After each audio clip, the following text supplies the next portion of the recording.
Our next presenter is Graham Fennie. Virtually all waste materials are valuable resources that should be recovered and reclaimed for the benefit of mankind. Most importantly, to secure future adequate supplies of safe, healthy food and potable water while meeting human sanitation requirements, most especially in a time of pronounced ecospheric alteration. No waste material is carelessly discarded into our environment that is not more beneficially utilized as part of an organized and sensible upcycling enterprise.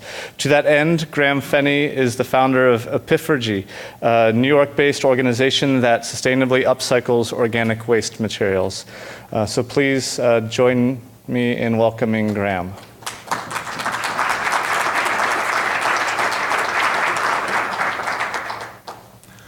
Thanks and good afternoon. I'm Graham Fennie. I'm also, for those of you who don't know, a resident and taxpayer of Ontario County, so it is nice when I get to play in front of a home crowd. For the past 5-6 years, I've been actively involved in developing solutions to deal with organic waste materials. And one of the very first things that I learned was that there's a wide range of organic waste materials. And even though we can generally break them up into categories such as food scraps, manure, and otherwise, even in the world of food waste and in beverage waste, there are multiple different levels and categories of waste.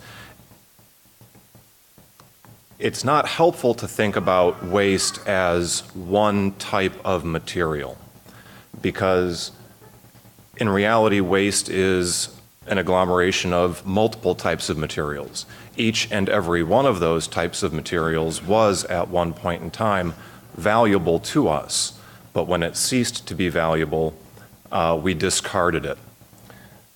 Where that waste goes today is to a landfill, and what Epiphergy does is it tries to intercept those waste materials and to recover the maximum amount of value from them to keep them out of the landfill. Why do we do that? Well, from a business perspective, it's quite simple. Those materials are still worth something, and we can make more money as a business by recovering them and by keeping them out of landfills than you can make by simply digging landfills and burying the garbage in them. And that kind of makes sense when you think about it, but we've been doing the landfill thing for so long that I think it's become habit. Here what we're presenting is that food waste can be kept out of landfills by turning that food waste into higher value products, animal feed, biofuels, organic fertilizers, and so on and so forth. The reason that this works and is sustainable is because those high value products more than pay for the cost of the processing that's required to turn that food waste into something beneficial. The cost of landfilling and the cost of processing and composting food waste are more or less equivalent.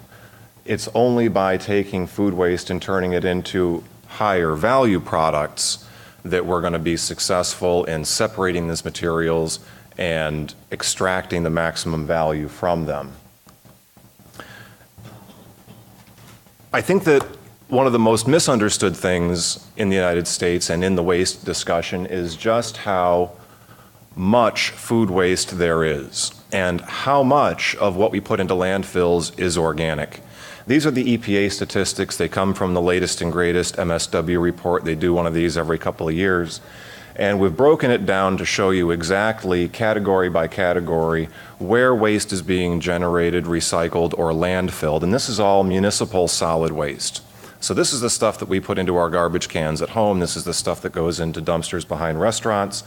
And this is what you'll generate in any sort of a business or campus environment. You'll notice that only about a third of MSW ends up getting recycled. That's the national average. So when you hear numbers thrown around like 50 and 60%, those are really good. So kudos to those guys who are getting there. The other striking thing when you look at a table like this is the paper and paperboard, the wood, the food waste, the yard trimmings. These are what we would normally consider to be the organic fraction of municipal solid waste. And when you add it all up, you'll see that it's about 50% of what is currently being thrown into landfills. 50%. That implies that we could extend the average lifespan of a landfill by double if we were able to get the food waste and other organic materials out of the landfill. Well, why would we want to do that? Food waste and organic materials decompose in landfills, causing methane leakage and greenhouse gas emissions. That's well established. I'm not going to use the climate change bully pulpit today. We've come up with, I think we're calling it atmospheric alteration now. But whatever the case is, we don't want methane leaking into the atmosphere, and keeping organic materials out of landfills helps us do that.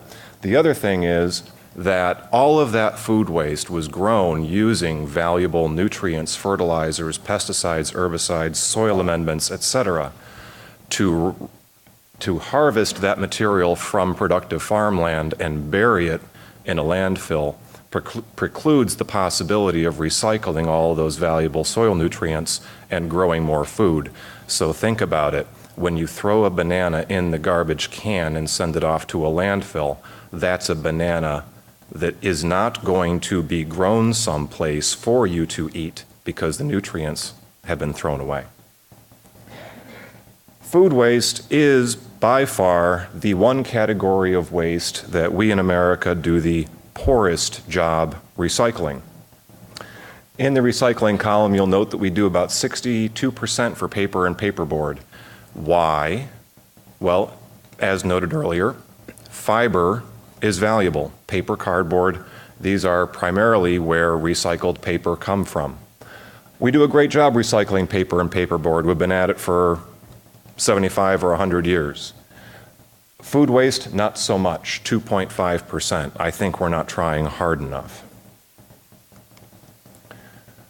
When I say trying hard enough, what I'm getting at is that we need to think about focusing efforts at each and every step of the food recovery hierarchy. This is a framework that's put forth by the US EPA. You'll see it a lot in circles talking about food waste, GMA, FMI. Everybody goes to the same hierarchy for managing food waste, but it's not just about food waste. We can apply this same sort of hierarchy to any sort of recycling exercise. So for example, it starts with source reduction. We want to make less waste in the first place. Moving on to using that food waste beneficially, we want to try to feed hungry people and feed animals with it before we use that material for industrial uses or compost it. And then finally, at the very bottom, the smallest bit of the pyramid, we'll consider landfilling or incineration or some other means of non-value recovery disposal. Now, in the particular case of organic waste materials and food scraps, this is how Epiphergy has worked through this process and made sure that we're checking all the right boxes. It's kind of tough to read, so I'll call it out here. Starting at the top level, in the source reduction, we work actively with customers to help them identify where they're generating waste so they'll make less of it. As much as it's nice from a business perspective to do more business, we as a business add value to our customers by helping educate them about taking advantage of waste reduction opportunities. We recognize that it's not entirely self-defeating to do this. There is always going to be an overproduction of food. It's necessary. Think about it. If you went to the grocery store and saw bare grocery shelves, what would that tell you and how would that alter your behavior and buying patterns? We want a comfortable surplus. That's what helps keep food prices low and helps make sure food's available. So we do not want a perfect world where demand and supply are equal. We want a little bit more supply than demand. At the second level, feeding hungry people. It's not enough just to compost food waste. We use food waste and the nutrients in it to produce high-value food products that can be used to feed people as well as animals. We extract biofuels and other forms of renewable energy from food waste. When you compost food waste, You have to put energy into the process of collecting the food waste, turning it over, chopping it up, doing whatever you do. But all of this takes energy. If we do this right, we can not only get back the food value that we threw away, we can get back the energy value and also the compost. We don't have to sacrifice compost in order to get biofuels and animal feed. We're just doing a better job of fractioning the materials. Not to get too far off topic, but for anybody who's interested in the science, if you think about what a biofuel like ethanol is chemically, it is carbon, hydrogen, and oxygen. If you had composted food waste, that same carbon, hydrogen, and oxygen would have been released, but not in a form such as ethanol, would have been released in a form such as carbon dioxide and water vapor.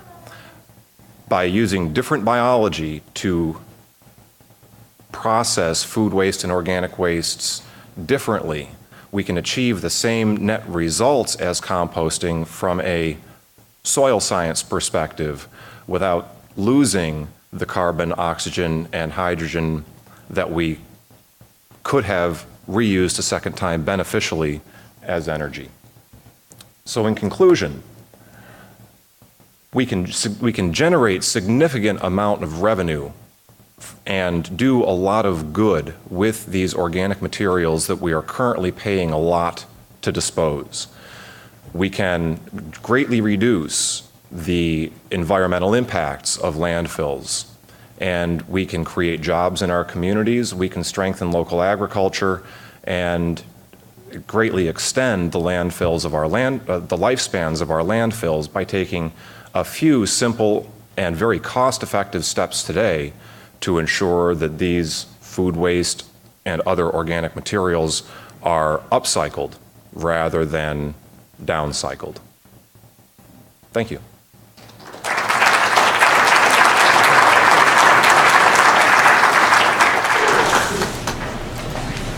Thanks, Graham. Our next speaker, I believe, is Gary Abraham. Has he arrived? Great.